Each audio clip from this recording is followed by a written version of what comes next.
자, 오늘은 이 고린도전서 1장 18절 이 한 절의 말씀으로 십자가, 하나님의 능력이라는 말씀으로 제목으로 하나님의 말씀을 증거하겠습니다.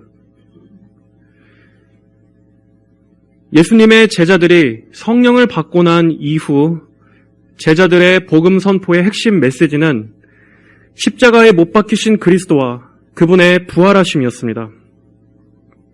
오순절 성령 강림 이후에 제자들은 분명히 이전과는 확연히 달라졌습니다.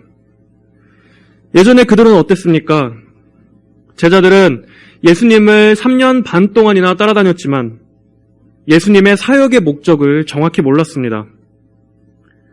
예수님께서 십자가의 대속사역을 다 마치시고 부활 승천하신 후에야, 더 정확히 말하자면 오순절 이후에야 제자들은 예수님의 사역을 명확하게 이해할 수 있게 되었습니다. 그 전까지 그들은 예수님의 사역의 본질을 몰랐습니다. 즉, 복음을 몰랐습니다. 심지어 예수님을 향해서 주는 그리스도시요 살아계신 하나님의 아들이십니다 라고 올바르게 신앙을 고백했던 베드로조차도 정작 예수님께서 이제 곧 고난을 받으시고 죽임을 당할 것과 부활하실 것을 밝히셨을 때 베드로는 그 십자가 사역을 저지하고 가로막으면서 예수님께 항의했습니다. 그만큼 그 전까지 제자들은 예수님에 대해서도 그리고 예수님께서 하실 일에 대해서도 제자들의 이해는 턱없이 불완전했습니다. 하지만 그들이 성령을 받고 난 이후에는 예수님의 사역의 목적을 분명히 깨달아 알게 되었습니다. 특별히 그들의 영적인 눈이 십자가에 대해서 열리게 된 것입니다. 복음을 깨닫게 되었습니다. 그때부터 제자들의 메시지는 오직 예수 그리스도의 십자가에 초점이 맞춰졌습니다. 그것이 그들이 전한 핵심 메시지였습니다.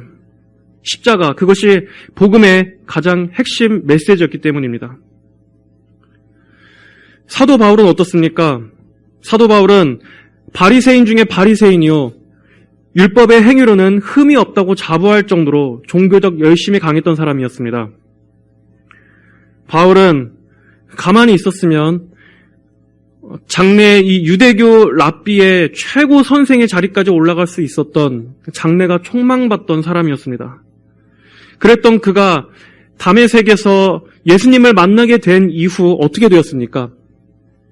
그는 철저하게 십자가에 사로잡힌 사람이 되었습니다. 바울이 그리스도를 만난 이후 이전까지 그가 추구했던 삶은 모두 다 배설물, 더러운 토사물과 같이 여길 정도로 그는 십자가를 통해서 자신의 추악함과 죄됨을 바라보게 되었습니다. 그리고 그동안 율법의 의로서 하나님 앞에 서고자 했던 자신의 지난 삶이 쓸모없고 무가치했을 뿐만 아니라 오히려 율법의 저주 아래 매여 있었던 상태였음을 깨닫게 되었습니다. 바울은 십자가에 나타나신 하나님의 능력과 영광을 보게 되었습니다. 십자가를 통해서 하나님의 의로우심과 측량할 수 없는 은혜를 보게 되었습니다. 그리고 그 십자가에 그의 전 존재가 사로잡혔습니다. 십자가로 살고 십자가로 숨쉬고 십자가로 생각하며 십자가의 능력으로 살았던 것입니다. 그리스도의 십자가가 사도 바울을 어떻게 변화시켰습니까? 십자가에 대한 사도 바울의 개인적인 고백을 좀 살펴보겠습니다. 갈라디아서 2장 20절에서는 바울은 말합니다. 내가 그리스도와 함께 십자가에 못 박혔으니 이제는 내가 사는 것이 아니라 그리스도께서 내 안에 사시는 것이다. 내가 지금 육체 안에 사는 것은 나를 사랑하셔서 나를 위해 자신을 내어주신 하나님의 아들을 믿는 믿음으로 사는 것이다. 바울은 자신이 그리스도와 함께 십자가에 못 박혀 죽었다고 고백합니다. 그리고 이제는 나 자신이 아닌 내 안에 계시는 그리스도께서 사시는 것이라고 말합니다. 예수님을 믿고 난 이후 자신의 정체성을 철저히 예수 그리스도와 함께 연합된 자로서 여기고 있는 것입니다. 또 갈라디아서 6장 14절에서는 어떻게 말하고 있습니까? 그러나 내게는 우리 주 예수 그리스도의 십자가 외에는 결코 자랑할 것이 없다. 그리스도로 말미암아 세상이 나에 대하여 십자가에 못 박혔고 내가 또한 세상에 대하여 그렇게 되었다. 바울은 이제 자신의 의와 열심이 아닌 십자가만을 가장 최고로 높이고 자랑한다고 말합니다. 세상과 바울의 관계에 있어서도 바울은 이제 나는 세상에 대하여 완전히 끝났다라고 고백하고 있습니다. 그렇기 때문에 이제는 더 이상 세상을 향해 뒤를 돌아볼 수 없습니다. 이미 끝나버린 그곳으로 되돌아갈 수도 없음을 말하고 있습니다. 이어서 갈라디아서 5장 24절에서는 그리스도 예수께 속한 자들은 육체와 함께 그 정욕과 욕심을 십자가에 못 박았다고 말합니다. 바울의 옛 본성은 십자가에 못 박혔습니다. 이제 정욕과 욕심은 그를 주관하거나 그를 사로잡아 지배하지 못합니다. 십자가에 못 박혀 이미 죽었기 때문입니다. 죄의 세력은 이미 힘을 잃었고 그 일이 십자가로 인해 일어났습니다. 예수 그리스도께 속한 사람은 이제는 죄의 정욕을 추구하지 않고 오히려 그것을 죽이며 사는 사람임을 말하고 있습니다. 또한 고린도전서 2장 2절은 나는 너희 가운데서 예수 그리스도 곧 십자가에 못 박히신 그분 외에는 아무것도 알지 않기로 작정하였다라고 말하고 있습니다. 바울은 당대 최고의 교육을 받았기 때문에 자신의 학식과 지혜를 얼마든지 자랑할 수 있었던 사람이었습니다. 하지만 그 모든 것은 가장 고상한 지식인 그리스도를 아는 지식, 십자가에 못 박히신 그분을 아는 것에 비한다면 보잘것없는 지식이었습니다. 오히려 예수님의 십자가는 지혜 중에 가장 최고의 지혜요, 가장 필수적으로 반드시 알아야 할 중대한 주제였습니다. 이렇게 바울의 삶은 예수 그리스도의 십자가에 의해 지배받고 있습니다. 그의 마음에는 십자가야말로 가장 영광스럽고 십자가야말로 가장 아름다운 것이었습니다. 이것이 그의 삶 전체를 가득 채웠습니다. 이 원리가 그의 모든 영역에 영향을 미쳤습니다. 이처럼 예수 그리스도의 십자가의 복음은 한 영혼을 완전히 뒤집어 놓습니다. 십자가를 통과한 사람은 이제는 더 이상 예전의 삶으로 돌아갈 수 없습니다. 한 사람의 인생에 그리스도의 십자가가 들어오면 그의 인생은 십자가 전과 십자가 후로 분명하게 나뉘게 됩니다. 그렇기 때문에 마귀는 사람의 마음에 이 십자가가 심겨지는 것을 가장 싫어합니다. 죄인이 예수님의 십자가를 받아들이면 그가 거듭나기 때문입니다. 그래서 어떻게 해서든지 이 십자가의 말씀을 회방합니다. 기독교에 대한 많은 이야기는 듣게 해도 절대 온전한 십자가에 대해서는 듣지 못하게 합니다. 십자가가 빠진 복음, 십자가가 빠진 신앙, 십자가가 빠진 그리스도인의 열심, 그리고 십자가를 그저 상징이나 장식 정도로 치부하게끔 만들어버립니다. 교인들의 마음의 중심에 절대 십자가가 심겨지지 않도록, 그 십자가가 그 마음에 찔리지 않도록 그저 귀에서만 맴돌다가 사라지게 만드는 것입니다. 십자가가 기독교의 가장 핵심이자 믿음의 원천임에도 불구하고 십자가는 가장 지루하고 가장 환영받지 못하는 주제가 되어버렸습니다. 현대 교회에서 십자가는 절대 중심 자리를 차지하지 못합니다. 십자가에 못 박히신 그리스도가 아닌 인간이 높임받고 자아가 숭배받는 거듭나지 못한 육적 교인들만 가득한 교회가 되어버렸습니다. 교인들에게서 이 십자가가 얼마나 지루한 대접을 받고 있는지를 보십시오. 십자가를 이야기할 때마다 얼마나 성도들의 분위기가 따분해지는지를 보십시오. 오늘날 십자가는 그저 복음 전도 때나 아니면 새신자 교육 때나 한번 듣고 거쳐가는 그러한 통과 의례처럼 취급받고 있습니다. 마치 십자가에 대해서 한번 들었으면 이제는 더 이상 들어도 반복해서 듣지 않아도 되는 하나의 기초 입문 또는 고난 주간 때나 전도 축제 때나 이런 특별한 절기 때나 가끔 듣는 메시지로 여기게 만듭니다. 십자가에 대해서 너무나 듣지 못해서 무지하거나 또는 반대로 십자가에 대해서 너무나 익숙해서 오히려 별 감흥이 없거나 이렇게 오늘날 교회는 양극단의 반응을 나타냅니다. 또한 마귀는 이 십자가를 우리의 현실적인 삶과는 너무나 동떨어진 현실과 괴리된 주제로 여기게끔 만듭니다. 지금 가장 절실히 필요한 것은 내게 힘을 주는 메시지고 위로의 메시지고 평안과 축복에 대한 메시지고 나에게 힘을 주는 메시지지 십자가같이 이렇게 무겁고 진지한 주제는 듣기에 버겁다는 것입니다.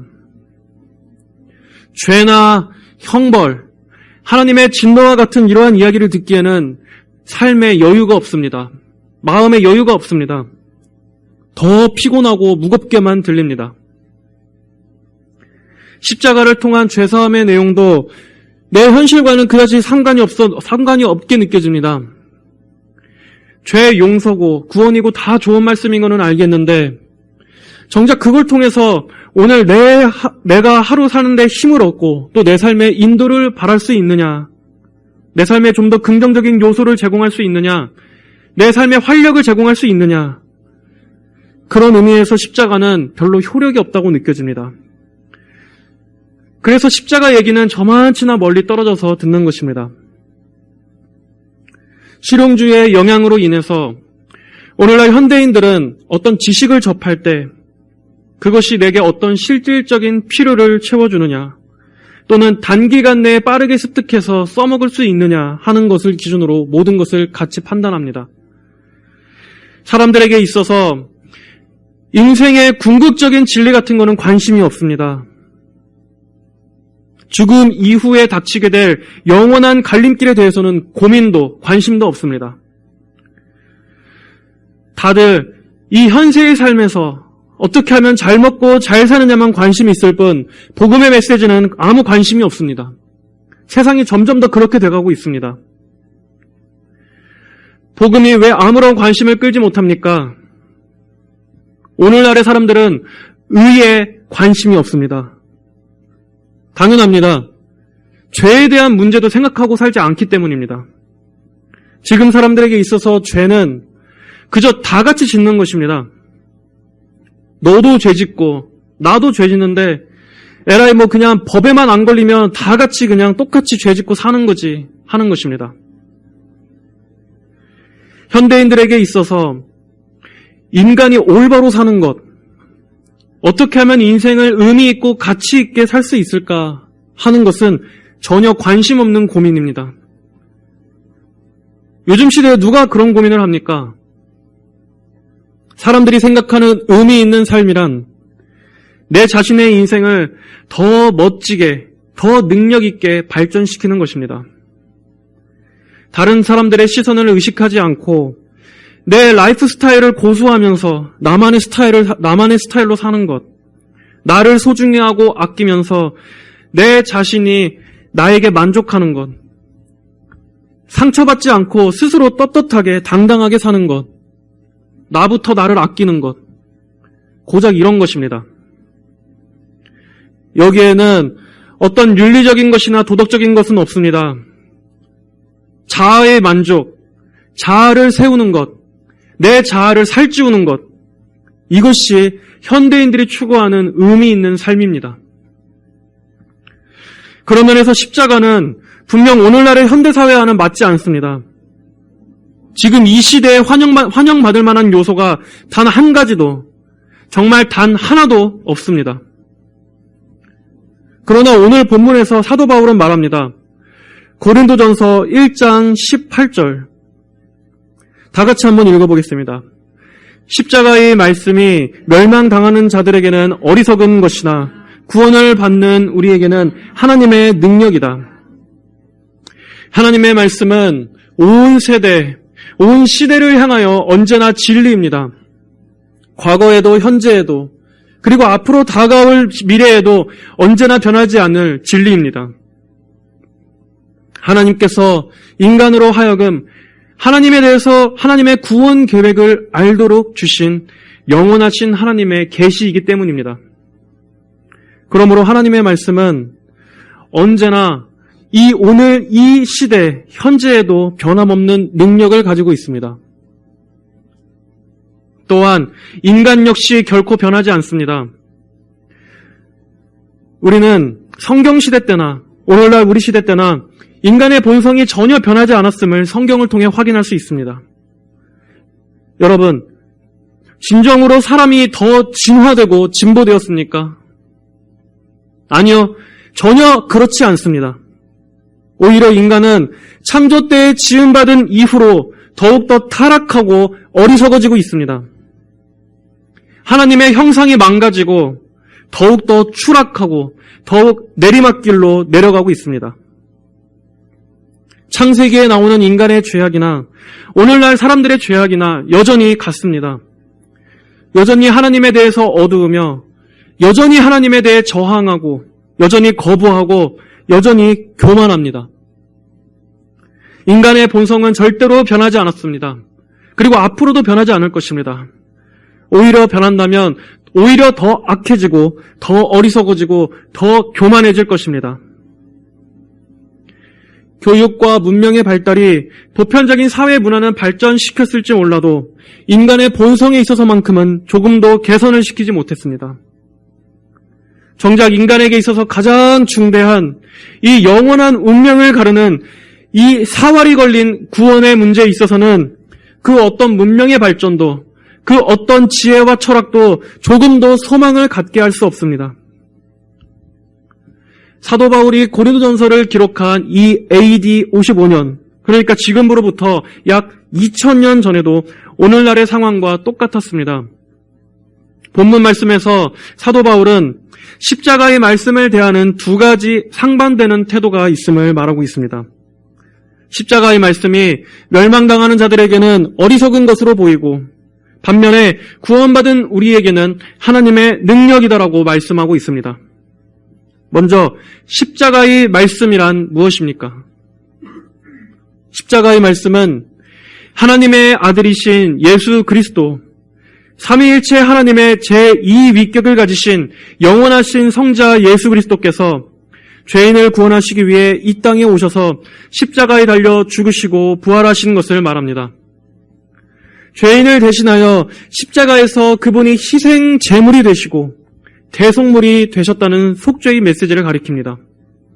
즉 예수님의 성육신부터 그분의 죽으심 그리고 부활하신 모든 것을 포함하는 그리스도의 속죄 사역 전체를 말하는 것입니다. 이것이 십자가의 도, 십자가의 말씀입니다. 기독교의 핵심 메시지는 우리의 죄를 대신해 죽으신 분께서 우리를 의롭다 하시기 위해 다시 사셨다는 것입니다. 이것이 복음이고 이것이 기독교의 메시지입니다.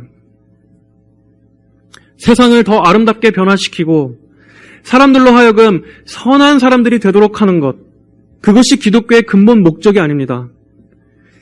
예수님은 사람들을 착한 사람으로 변화시키시기 위해 오신 분이 아닙니다. 이 세상을 행복하고 더 아름답게 만드시기 위해서 오신 것이 아닙니다. 예수님은 인간의 죄와 의의 문제를 해결하시기 위해 이 땅에 오셨습니다. 기독교는 죄와 의의 문제를 해결하기 위한 종교입니다. 그리고 교회의 목적은 오직 예수 그리스도를 통해서만이 죄와 의의 문제가 해결된다는 이 복음을 선포하기 위해 존재합니다. 그리고 그 외에 어떠한 것도 교회의 본질적 사명이 아닙니다. 지역 사회봉사 또는 좋은 정서적인 쉼과 문화적 공간을 제공하기 위해 교회가 존재하는 것이 아닙니다. 교회는 복음을 전하는 곳입니다. 하나님을 영화롭게 하고 예배하기 위해서 먼저 죄인들이 그리스도를 믿고 거듭나도록 하는 곳입니다. 그 목적을 위해서 만왕의 왕이시요 창조주요 구속주가 되시는 예수 그리스도의 죽으심과 부활하심을 전하는 것이 교회의 사명입니다. 십자가의 말씀은 모든 사람에게 들려져야 할 가장 긴급하고 중요한 소식입니다. 그리고 복음은 그 어떠한 이슈보다도 더욱더 실제적인 이슈입니다. 그리고 더 현실적인 이슈입니다. 죄와 의의 문제는 현실과 동떨어진 주제가 아닙니다. 창조 이래로 오늘날까지 왜 세상이 이토록 불행하고 슬픔이 가득한지, 모든 악한 일들과 재앙들이 왜 생기는 것인지, 왜 세상에는 끊임없는 분쟁과 다툼이 끊이지 않는 건지, 인간은 왜 모두 다 죽게 되는 것이며, 인간의 삶은 왜 그토록 끊임없이 목마르고 공허하고 허무한 것인지, 이 세상은 어떻게 형성되었고 어디로 흘러가는지, 나는 어디에서 와서 어디로 가고 나의 종말과 죽음 이후의 삶은 어떻게 될 것인지, 성경은 이 모든 물음에 대한 해답이 다 죄와 의의 문제에 달려있다고 말씀합니다. 그러므로 기독교는 가장 어떠한 종교보다도 가장 현실적이고 실제적인 문제를 다룹니다. 그 모든 것을 포괄하는 진리를 다룹니다. 이렇게만 본다면 십자가의 말씀은 얼마든지 사람들의 귀를 솔깃하게 만들 만한 요소가 있다고 여겨질 수도 있습니다. 일반적으로 사람들은 이러한 지식과 지혜를 추구하기 때문입니다.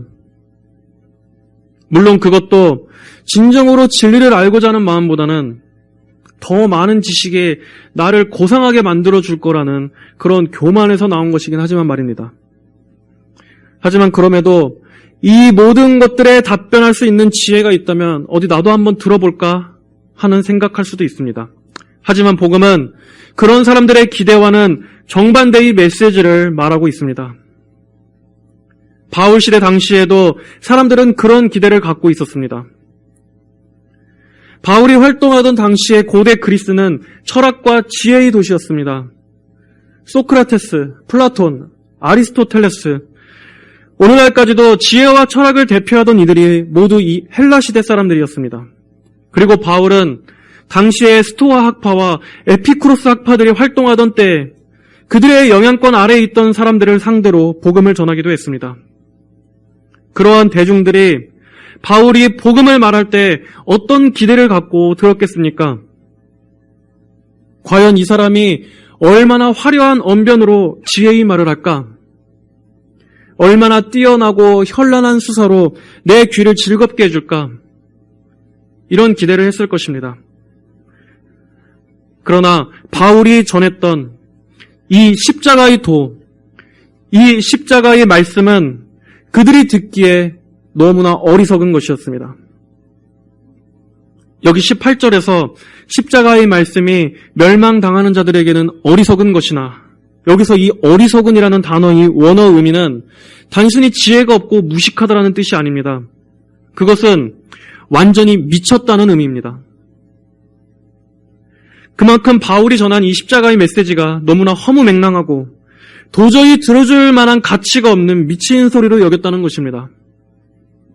그도 그럴 것이 하나님의 아들이 성육신하여 인간의 몸을 입고 죄인을 대신해서 십자가에 죽으셔서 부활하셔서 인간의 죄가 용서받고 구원받는다라는 이 말이 너무나 어처구니 없고 미친 소리처럼 들렸을 것입니다.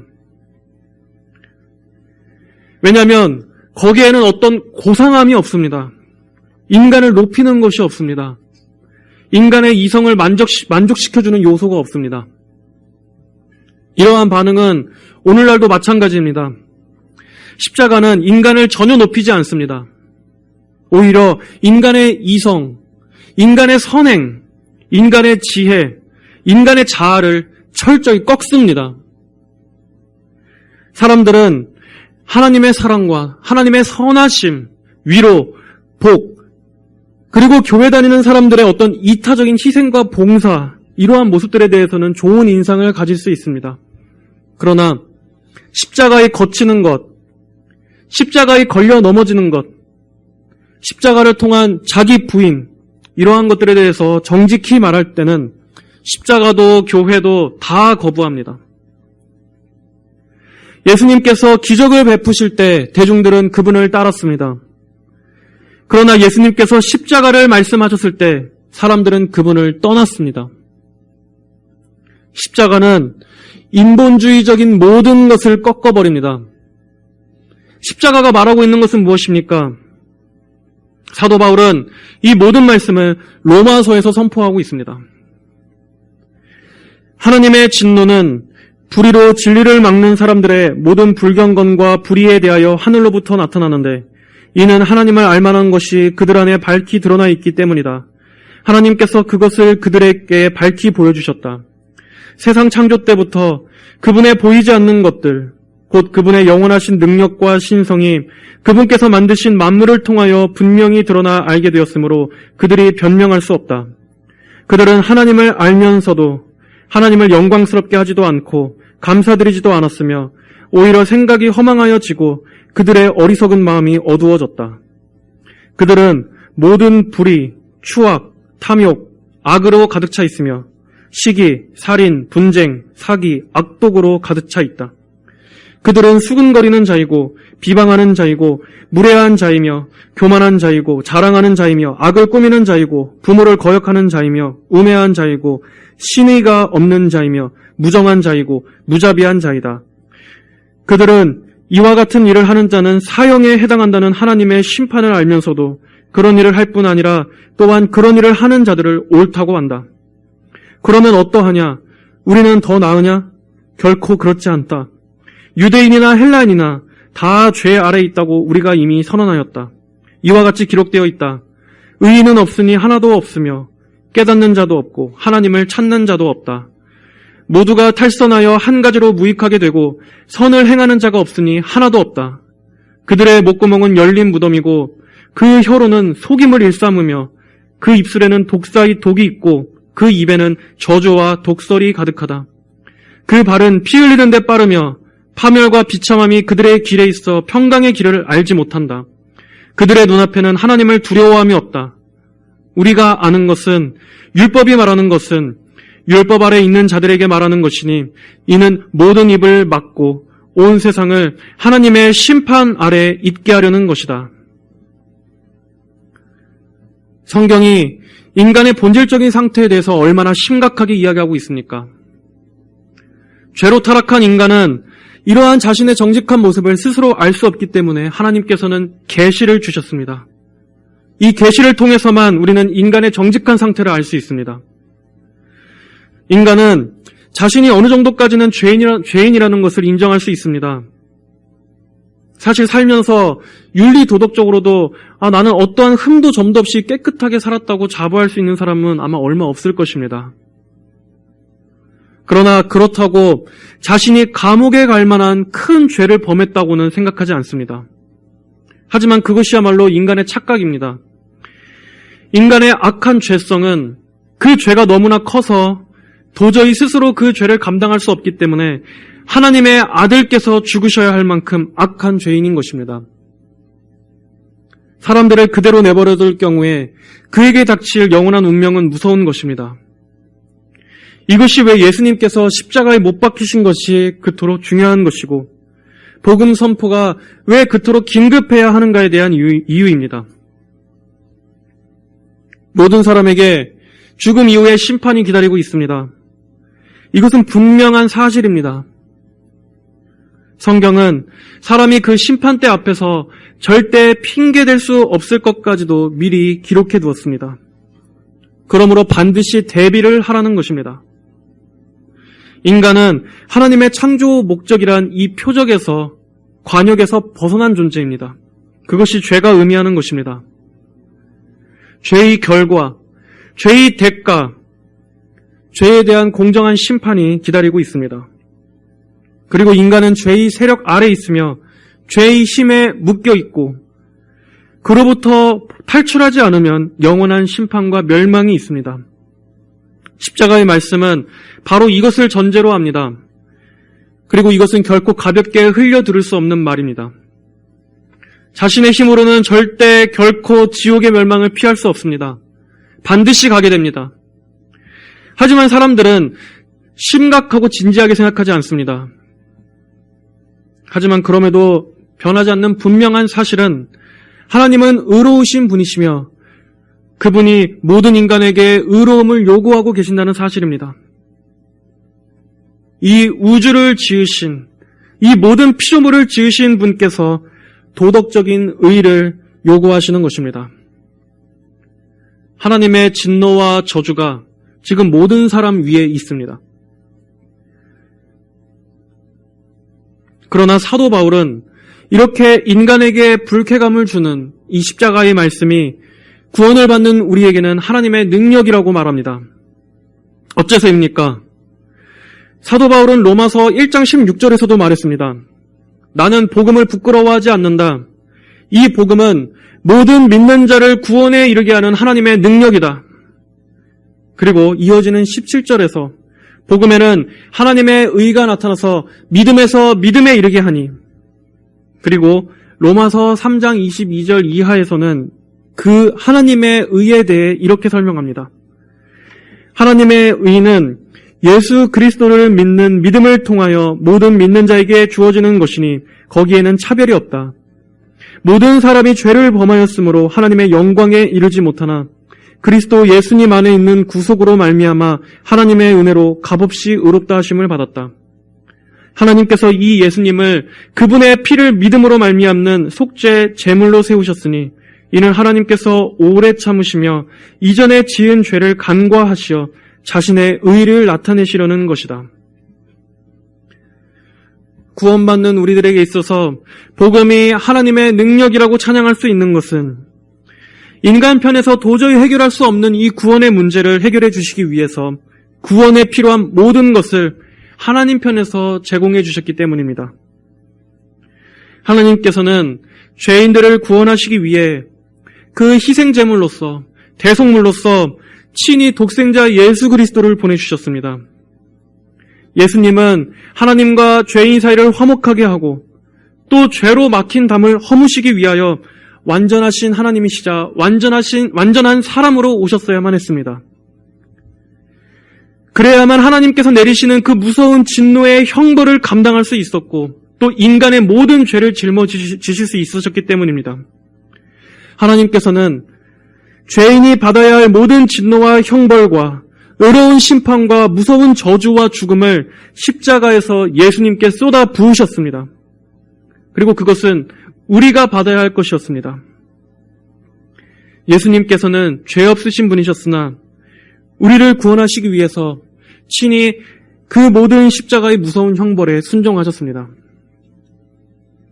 예수님의 죽으심으로 인해서 우리에게 요구되었던 이 죄의 대가, 사망이 예수님 안에서 처리되었습니다. 예수님의 피가 흘려지심으로 하나님의 공의가 만족되었습니다. 범죄하는 그 영혼은 반드시 죽으리라 말씀하신 그 하나님의 공의가 예수님의 죽으심으로 인해서 충족되었습니다. 예수님께서는 그 값을 십자가에서 그분의 생명을 지불하심으로 완전히 처리해 주신 것입니다. 그러므로 이제 죄인인 우리에게 요구되는 더 이상의 대가, 더 이상의 추가 부과되는 대가는 없어지게 되었습니다. 우리는 또한 하나님의 의의 기준을 만족시킬 의로움이 없이는 그 어느 누구도 구원받을 수 없다는 것을 알고 있습니다. 율법은 그 어떠한 점도 흠도 없이 어떠한 실패도 결함도 없는 완벽한 복종을 요구합니다. 그러나 예수님께서는 그것을 모두 충족하시는 그 의를 그분의 백성에게 주셨습니다. 고린도후서 5장 21절에서는 말씀합니다.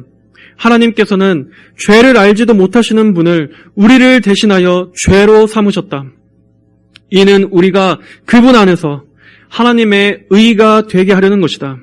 우리 스스로가 아니라 그분 안에서 하나님의 의가 되게 하시기 위해서 예수님은 우리의 모든 의를 대신 성취하시고 또 그분은 단 하나의 범죄도 저지르지 않으시고 단 한 번도 불순종한 적이 없으신, 단 하나의 죄도 없으신, 그리고 마음으로나 행동으로나 모든 율법의 의를 성취하신 그 완전하신 그분의 의를 예수님을 믿는 자들에게 전가해 주신 것입니다.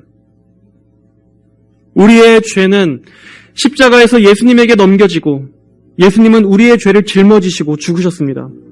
그리고 대신 그분의 의로우심을 우리에게 넘겨주셨습니다.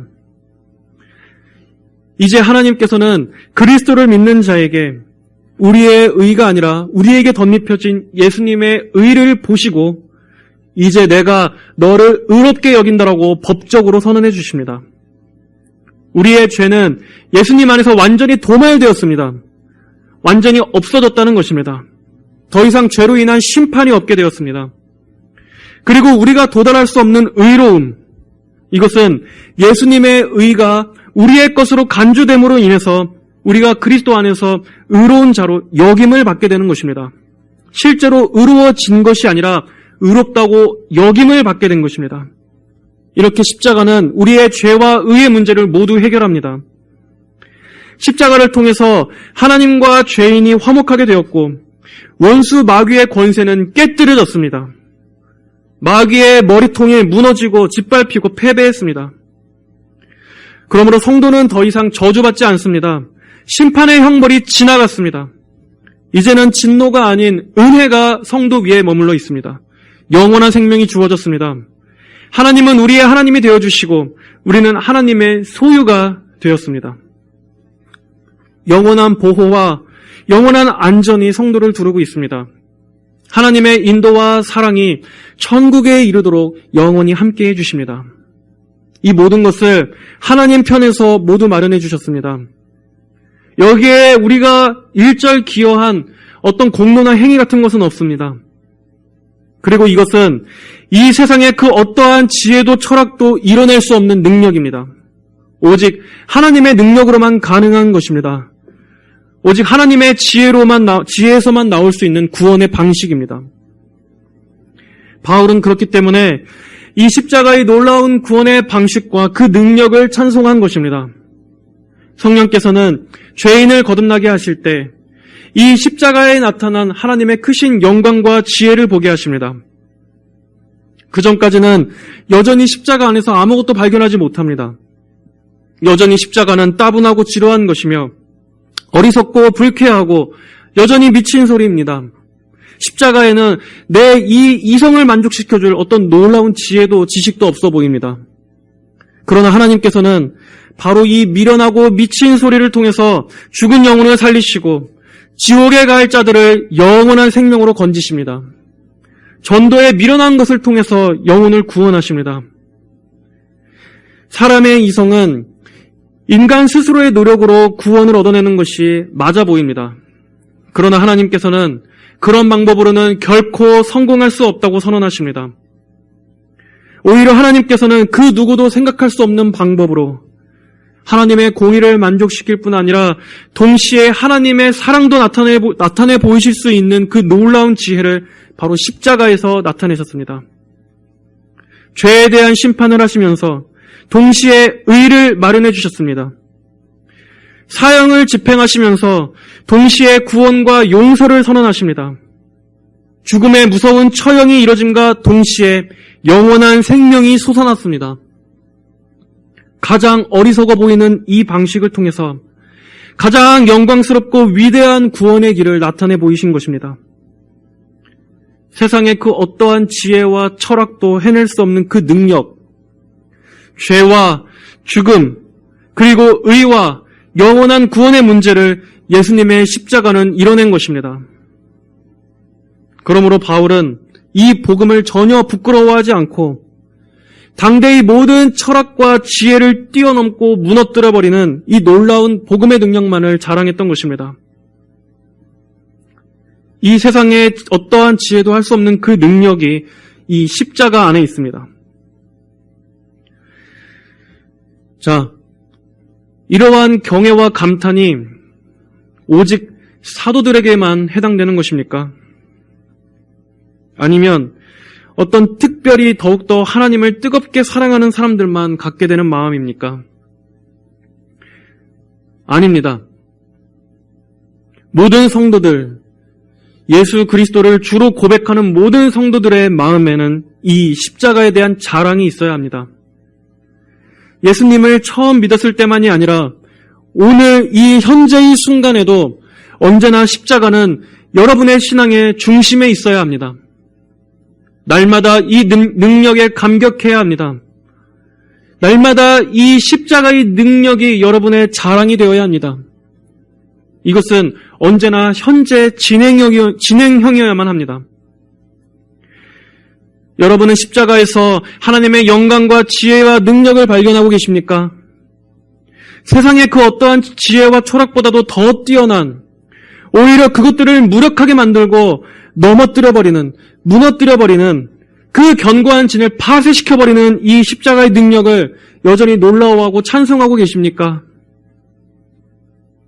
성도 여러분, 십자가로 돌이키십시오. 십자가로 돌아가십시오. 십자가를 잊어버리지 마십시오.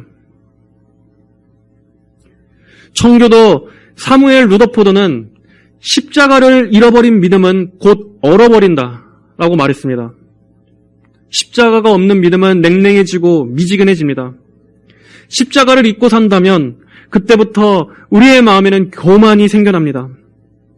십자가를 잃어버린다면 성도는 아무 능력이 없습니다. 자, 여러분의 구원이, 여러분의 믿음의 출발이 십자가에서 출발한 믿음이라면 다시 그 십자가로 돌이키십시오. 날마다 그 십자가의 능력으로 현재를 사십시오. 여러분이 그 잃어버린 십자가를 오늘 찾으십시오.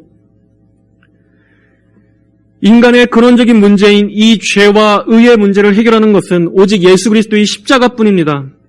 이 십자가로 인해서 성도는 죽고 다시 태어났습니다. 그러므로 성도는 자신이 용서받고 자신이 새롭게 된 이 십자가를 가장 자랑할 수밖에 없습니다. 십자가를 노래하고 십자가를 여러분의 마음과 삶의 중심에 놓고 날마다 이 십자가를 되새기며 이 십자가 안에서 내가 그리스도와 함께 죽고 그리스도와 함께 부활하였음을 의식하며 살아가십시오. 십자가가 여러분의 삶 전체의 전반을 다 장악하게 하십시오. 여러분의 죄 용서, 여러분을 의롭게 하는 것, 여러분의 옛사람의 죽음, 여러분의 새 생명의 원리, 죽음과 마귀의 권세에 대한 승리, 그리고 여러분이 그리스도인이 되게 하는 것, 그리고 이 땅에서 성도가 근본적으로 패배할 수 없는 이유, 그리고 영원한 천국의 보장이 예수 그리스도의 십자가 안에 다 있습니다. 여러분, 십자가는 하나님의 능력입니다. 그 어떤 지혜도, 그 어떤 이 세상의 능력도 십자가에 비할 수 있는 것은, 십자가에 비벼될 수 있는 것은 아무것도 없습니다. 그리스도의 십자가가 이뤄냈던 일을 세상의 그 어떠한 것도 할 수 없는 것입니다. 그러므로 성도 여러분, 날마다 십자가를 바라보고 이 십자가를 더 깊이 알고 가장 고상한 지식인 예수 그리스도를 알기를 갈망하시기 바랍니다. 예수님의 십자가를 알게 해달라고 오직 이 한 가지 기도 제목으로만 기도해도 여러분이 많은 것들을 구하는 것보다 더 많은 것들을 얻게 될 것입니다. 이 십자가의 능력을 찬송하고 자랑하면서 날마다 이 능력 안에 살아가는 여러분이 되시기를 주의 이름으로 축복합니다. 다 함께 기도하시겠습니다. 하나님 아버지 감사합니다. 이 놀라운 십자가, 위대한 십자가에 나타내신 하나님의 그 구원의 절정, 하나님의 영광과 지혜를 저희가 더욱더 알기를 원합니다.